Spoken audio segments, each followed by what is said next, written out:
મુક્ત પતનની આપણે ચર્ચા કરી, જેની અંદર આપણે જીની તારીફ કરી, જેમાં જી બરાબર તમને શું મળતું હતું તો કે એમના છેદમાં જી કેપિટલ જી ગુણ્યા એમના છેદમાં ડી સ્ક્વેર. બરાબર.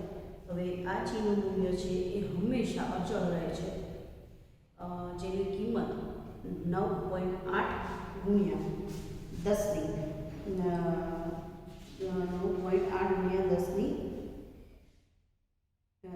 9.8 મીટર પર સેકન્ડ સ્ક્વેર છે, જેની અંદર આપણે પૃથ્વીનું મૂલ્ય, એની ત્રિજ્યા અને બીજું અંતર આ બંનેનું સાદું રૂપ આપતા તમને કિંમત મળે છે.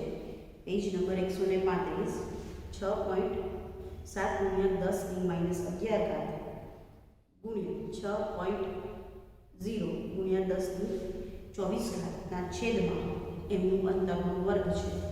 એટલે એની કિંમત મૂકી સાદું રૂપ આપો તો એની કિંમત તમને મળે છે 9.8 મીટર પર સેકન્ડ સ્ક્વેર. પ્રવેગ છે એટલે એનું એકમ થશે મીટર પર સેકન્ડ સ્ક્વેર. બરાબર. આ દરેક જગ્યાએ એક સરખું રહે છે, એમાં કોઈ ફેરફાર થતો નથી.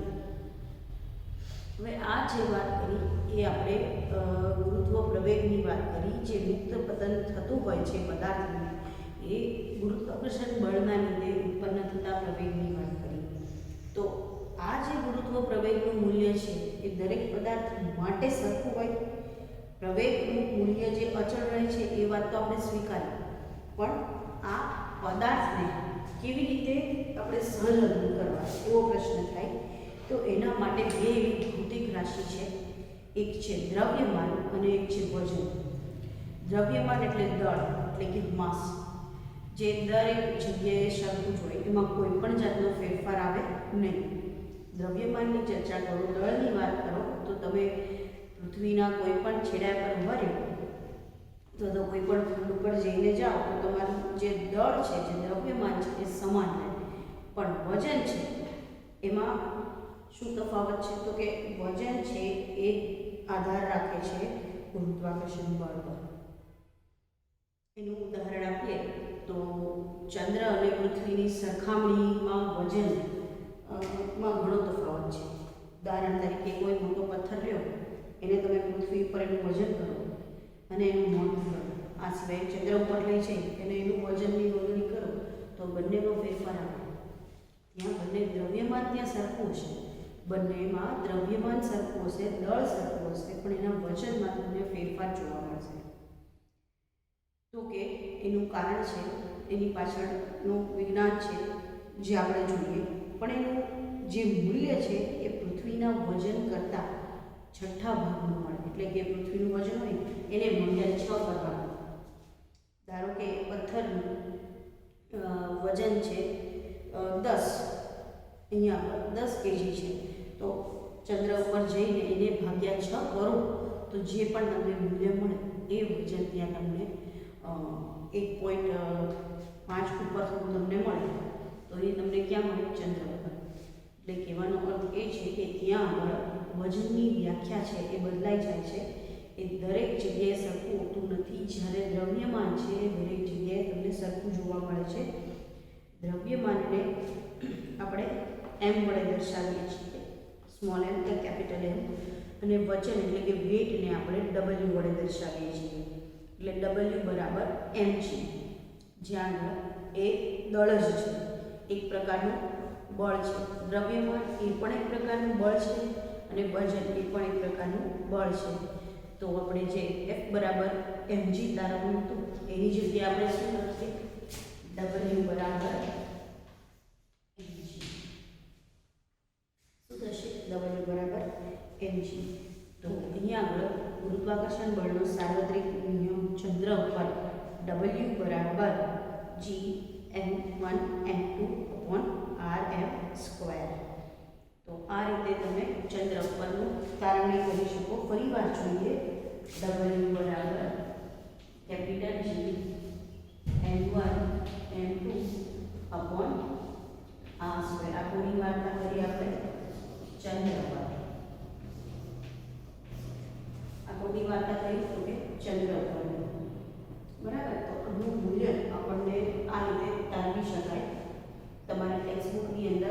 કોષ્ટક આપેલું છે 137 પેજ ઉપર બ્લુ કલરમાં પુસ્તક નંબર 10.1 એમાં માહિતી આપેલી છે ખગોળીય પદાર્થ, દ્રવ્યમાન અને તેની ત્રિજ્યા, અને એને અનુસરીને આ સૂત્રમાં કિંમત મૂકી અને સાદુરૂપ આપ્યું છે, જેમાં એવું સાબિત થયું છે કે ચંદ્ર પર વજન બરાબર પૃથ્વીનું વજન એને ભાગ્યા 6.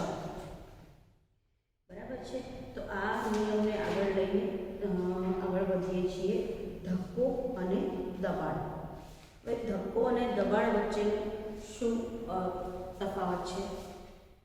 ધક્કો એટલે ચોક્કસ નિશ્ચિત સમયમાં કોઈ પણ પદાર્થ પર આપવામાં આવતું બળ, અને દબાણ એટલે તો કે સમગ્ર પદાર્થ એક ભાગ પર લાગતી એની અસર.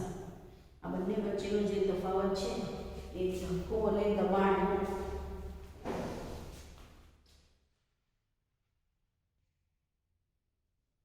તો એના માટે બીજી બે ભૌતિક રાશિઓ જે આપણે શીખવી પડે એ છે ધક્કો અને દબાણ. હવે ધક્કો એટલે શું? એક નિશ્ચિત સમય માટે હોય કે આપણે 10-15 મિનિટ સુધી ધક્કો આપી ન શકીએ. જો એ લાંબો સમય ચાલે તો એ શેમાં રૂપાંતરિત પામી? દબાણ. હવે આ બંને વૈજ્ઞાનિક રીતે જો આપણે સમજવા હોય, મેં જે તમને એનું વર્ણન કીધું એ તો આપણે દેશી ભાષામાં કહીએ અથવા તો જે વ્યવહારિક રીતે કહીએ એ રીતે સમજાયું કે ધક્કો એટલે ક્ષણિકવાર હોય, એક સમય સુધી લાગે, પછી જો એ સતત વધુ લાંબા સમય સુધી તો એ દબાણમાં રૂપાંતરિત થઈ જાય.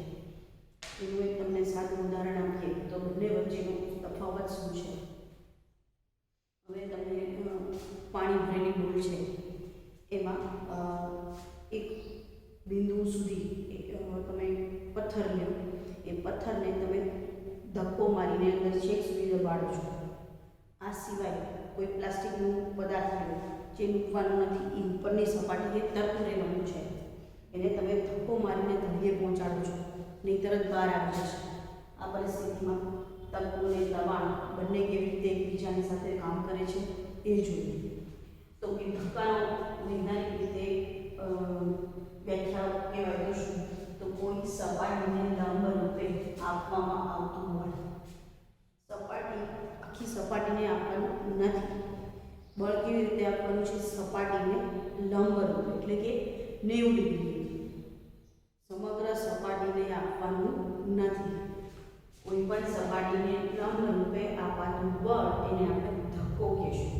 તો આ રીતે જે પણ બળ આપી શકાય, જેટલું પણ બળ આપી શકાય 90 એને આપણે ધક્કો કહીશું. પણ હવે જો આ સપાટીનું જે ક્ષેત્રફળ છે એને હું હાથ વડે દબાવું છું અથવા તો હાથ વડે બળ આપું છું, તો આ સપાટીની સાપેક્ષે મારું અપાતું બળ છે એ વધારે છે. તેથી શેમાં પરિવર્તિત થાય? દબાણ. તો એની વ્યાખ્યા શું છે? એકમ ક્ષેત્રફળ પર લાગતા ધક્કાને દબાણ કહે છે. તમે બંને વચ્ચેનો જે ભેદ છે એ સમજી ગયા હશો. ધારો કે મારે કોઈ પદાર્થને એક જગ્યાએ બીજી જગ્યાએ ખસેડવો છે, હું સપાટીને લંબ રૂપે બળ આપું છું તો એક નિશ્ચિત દિશામાં એક ગતિ કરે છે. પણ આ સિવાય જો હું સમગ્ર સપાટીને હાથ વડે એને સમાંતર લઈને બળ આપું છું તો એ શેમાં પરિણમે છે? દબાણ. તો એનો એસઆઈ એકમ છે પાસ્કલ. એને શેમાં માપી શકાય? તો કે પાસ્કલની અંદર. આ સિવાય વ્યવહારિક એનો એકમ છે એ છે ન્યૂટન પર મીટર સ્ક્વેર. તો દબાણને માપવા માટે ન્યૂટન પર મીટર સ્ક્વેર અથવા તો પાસ્કલનો ઉપયોગ કરવામાં આવે છે. આ તમને ક્યાં ઉપયોગમાં આવે? તો કે જ્યારે કોઈ મોટા ઉદ્યોગોમાં કે કોઈ આંતરરાષ્ટ્રીય કે ભાઈ અવકાશીય પદાર્થની અંદર જ્યારે બળની ગણતરી કરવી હોય ત્યારે આનું મહત્વ આપવામાં આવે છે. તો મુખ્ય તફાવત આ બંને વચ્ચેનું છે. અને જો દબાણ શોધવું હોય એનું સૂત્ર આ રીતે બને: દબાણ બરાબર ધક્કો ના છેદમાં ક્ષેત્રફળ. દબાણ બરાબર ધક્કાના છેદમાં ક્ષેત્રફળ. આ સૂત્રને આધારે પદાર્થ ઉપરની સપાટી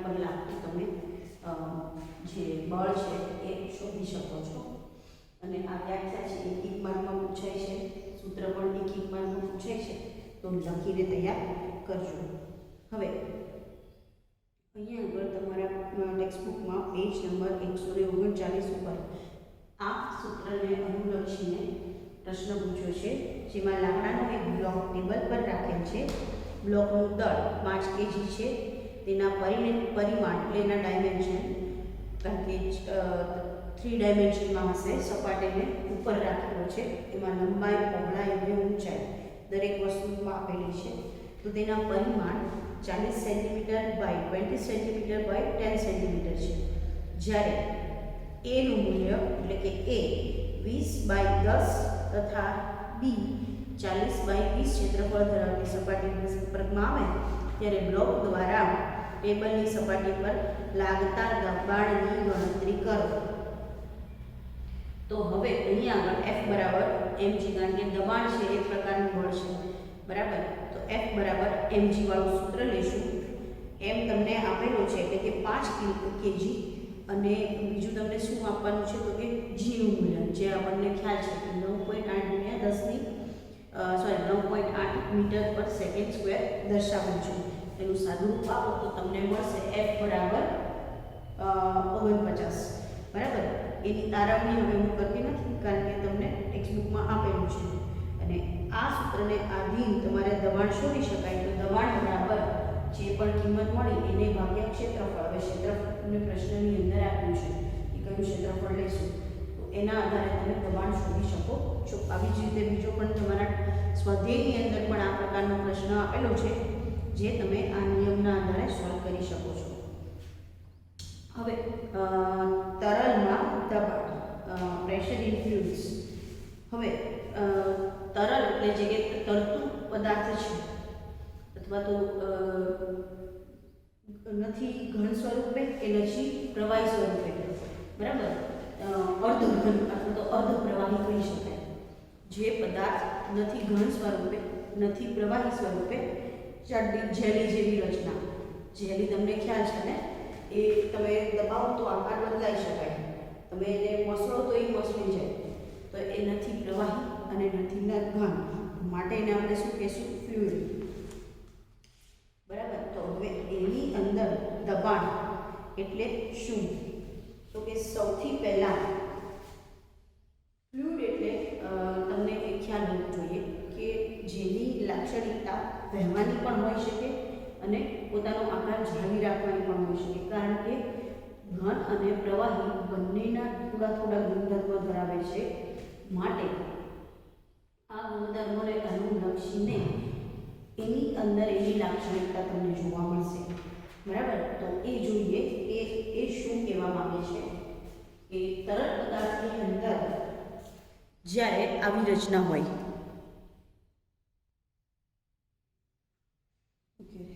તરલ પદાર્થ પર દબાણની અસર, ઘન અને પ્રવાહી બંને સ્વરૂપે તરલ પદાર્થ છે. હવે તમને જે પહેલા વાત કરી કે તરલ પદાર્થ એટલે ફ્લુઇડ સ્વરૂપે થોડા ઘન પદાર્થના ગુણધર્મ ધરાવે અને થોડા પ્રવાહીના ગુણધર્મ ધરાવે. જે સપાટીના સંપર્કમાં હોય છે ત્યાં બળ લગાડે છે. હવે સાદું ઉદાહરણ લઈએ, ફૂગો. એમાં આપણે પાણી જોઈએ, બરાબર. તો પાણીની સપાટી એ ક્યાં સુધી એને સમજી શકે? તો કે જ્યાં સુધી ફૂગકાની ક્ષમતા છે એને દબાણ અથવા તો ચોક્કસ આકારમાં બાંધી રાખવાની.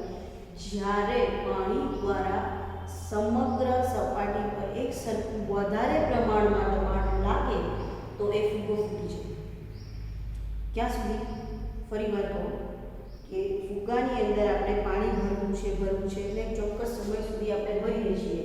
પછી જ્યારે પાણી દ્વારા સમગ્ર સપાટી પર એક સરખું દબાણ લાગશે એ સમયે એ જેની ક્ષમતા છે, રબરની જે ક્ષમતા છે એના દબાણ સહન કરવાની ક્ષમતાથી જ્યારે ઉપર જશે ત્યારે ફૂટી જશે. તો એનું કારણ શું છે? તો કે તરલ પદાર્થ પર દબાણની તેની અસર જોવા મળે. એના દબાણની અસર સ્વરૂપે ફૂગો ફૂટી જાય. બીજો ઉદાહરણ, કોઈ તમે હલકો પદાર્થ લો જેને આપણે કાપી શકીએ છીએ, તોડી શકીએ છીએ. ઉદાહરણ તરીકે કાચની તમે કોઈ સ્લાઇડ લીધી, એના પર એક સમય સુધી તમે મારી શકો છો કોના વડે? તો કે ઘન કાં તો પ્રવાહી, બેમાંથી કોઈ પદાર્થ સ્વરૂપે. એ ક્યાં સુધી? તો કે જ્યાં સુધી એની સપાટી ઉપર સંપૂર્ણપણે તમે દબાણની અસર નથી ઉપજાવતા ત્યાં સુધી તૂટશે નહીં. પણ જ્યારે એક ક્ષમતા વધી જશે કે જ્યારે દબાણની અસર વધી જાય અને દબાણની અસર અમુક ક્ષેત્રફળ કરતાં વધે ત્યારે એમાં તમને ભંગાણ સર્જાય. ટૂંકમાં કહેવાનો અર્થ એ છે કે જે પણ સપાટીના સંપર્કમાં દબાણ આવે એ એક સમય સુધી એ ક્ષેત્રફળને આધારે અને એ પદાર્થની ઘનતાના આધારે એ પોતાની અસર છોડી શકે છે. આ તરલ બધી જ દિશામાં સરખું અંતર લગાડે છે, બળ લગાડે છે. એટલે શું? તો કે જ્યારે દબાણની શરૂઆત થાય ત્યારે કોઈ પણ મોટો પદાર્થ હોય કે નાનો પદાર્થ હોય દરેક જગ્યાએ દબાણ કેવું લગાડશે? એક સરખું. જેમ મેં તમને વાત કરી હતી લંબ રૂપે, તો લંબ રૂપેમાં લંબ જ દિશામાં બળ લાગશે, બીજી કોઈ દિશામાં બળ લાગતું નથી. પણ જ્યારે સમગ્ર સપાટી પર બળ લગાડીએ છીએ ત્યારે એની અસર વધુ પ્રમાણમાં ઉપજે છે. અહીંયા આગળ તમને એવું કહેવામાં આવે છે, બરાબર છે, કે તરલ પદાર્થ એવું છે કે બધી જ દિશામાં એક સરખું અંતર કાપે. ફુગાનું ફરી વાર લઈએ, પણ વાયુમાં હવા ભરીને આપણે ફુગા ફૂલાવીએ છીએ પણ જ્યારે દબાણ ખૂબ વધી જાય તો એ ફૂગો ફૂટી જાય. એનું કારણ છે બધી જ દિશામાં એક સરખું બળ લગાડે છે, બરાબર. તો આ કોની વાત કરી? તરલ પદાર્થની. હવે બીજું જે છે દબાણ, એને સંલગ્ન જેવો ટોપિક, જેને નામ આપ્યું છે ઉત્પ્લાવકતા. આ થોડો અટપટો શબ્દ છે, ઉત્પ્લાવકતા. એ ક્યારે વપરાય? તો કે જ્યારે કોઈ પણ પદાર્થ છે પાણીમાં ડૂબતું હોય ત્યારે એનો અર્થ થાય. હવે સામાન્ય રીતે આપણે દરિયામાં પાણીમાં નાહવા માટે કૂદ્યા છીએ તો એક પોઝિશનમાં કૂદીએ છીએ અને નીચે સુધી જઈએ છીએ. આ સિવાય જો આપણે સીધા સમાંતર સૂઈ રહીએ તો આપણે ઘણા સમય સુધી સૂઈ શકીએ. એનું કારણ શું છે? તો કે જે ક્ષેત્રફળની અસર સપાટી પર ઉપજાવવાની છે એની સપાટી અને આ દ્વારા રચાતું દબાણ એ સહન કરી શકે છે. એટલે કે પાણીની જે ડૂબવા માટેની જે ક્ષમતા છે એને એ નાબૂદ કરી શકે છે, માટે એ સપાટી પર તરી શકે છે. એનું સામાન્ય ઉદાહરણ લઈએ તો લોખંડનો ટુકડો તમે લેશો અને સપાટી ઉપર મૂકો તો એ તરશે ના, પણ આની જગ્યાએ આ લોખંડમાંથી બનેલી જે શીપ છે, જે નવા સાધનો છે, જે સપાટી પર તરતા રહેવાનો ગુણ ધરાવે છે અથવા તો તરતું રહી શકે છે, તો આ બંને વચ્ચેનો શું તફાવત છે? ફરીવાર, જે વહાણ કે સ્ટીમર કે સબમરીન પાણીની સપાટી ઉપર કે સપાટીમાં રહીને તરે છે, આની જ જગ્યાએ જો લોખંડનો એ જ ધાતુનો ટુકડો મૂકીએ તો એ ડૂબી જાય. તો એનું કારણ શું છે? એનું કારણ છે કે જ્યારે જે પદાર્થ ડૂબવામાં આવે ત્યારે એના પર ઉત્પ્લાવક બળ ઉત્પન્ન કરે છે, જે સપાટીને અંદરની તરફ ડૂબવાના બદલે બહારની તરફ રાખવા માટે પ્રયત્ન કરે, જેથી કરીને કોઈ પણ પદાર્થને જ્યારે પાણીમાં ડૂબાડવામાં આવે છે ત્યારે તેના પર આ પ્રકારનું બળ લગાડે છે, જે ડૂબતા પદાર્થની ઘનતા પર આધાર રાખે છે. કારણ કે જ્યારે સ્ટીમર કે વહાણ બને તો એની જે ઘનતા છે એ વહેંચાઈ જાય છે, જુદી જુદી જગ્યાએ વહેંચાઈ જાય છે, જેથી કરીને એના દ્વારા સર્જાતું દબાણ એ ઉત્પ્લાવક બળને રોકી શકતું નથી, માટે એ તરી શકે છે. જો આ સિવાય ઉત્પ્લાવક બળ ઓછું થઈ જાય અને ઘનતા બની જાય ત્યારે એ પદાર્થ પાણીમાં ડૂબી જાય છે, બરાબર. આ મુખ્ય તફાવત છે ઉત્પ્લાવકતા બળમાં, ઘનતામાં. જ્યારે પ્રવાહી ઉપર તરવું અને પ્રવાહીમાં ડૂબવું, ઉત્પ્લાવક બળ સામે જો પદાર્થની ઘનતા છે એ વધુ હોય તો એ ડૂબી જાય અને એ ઓછી હોય તો એ સપાટી પર તરી શકે છે. મુખ્યત્વે આ ટોપિક છે એ પ્રશ્ન કારણમાં એવી રીતે પૂછી શકે કે ભાઈ વહાણની જે ધાતુની બનેલી હોય તો એ ડૂબતી નથી, કારણ તો ત્યારે તમારે ઉપલા વક્તાની આ વ્યાખ્યા લખવી પડે અને તેના દ્વારા સંચાલન દબાણની ચર્ચા કરવી પડે. બરાબર છે. તો અહીંયા આગળ ઉપલા વક્તા બળ વિશે અથવા તો દબાણ વિશેની માહિતી પૂરી થાય છે. ત્યાર પછી જે આપણો નવો નિયમ છે એ છે આર્કિમિડીઝનો સિદ્ધાંત. એ આપણે પછીથી જોઈએ. આર્કિમિડીઝનો સિદ્ધાંત. Thank you.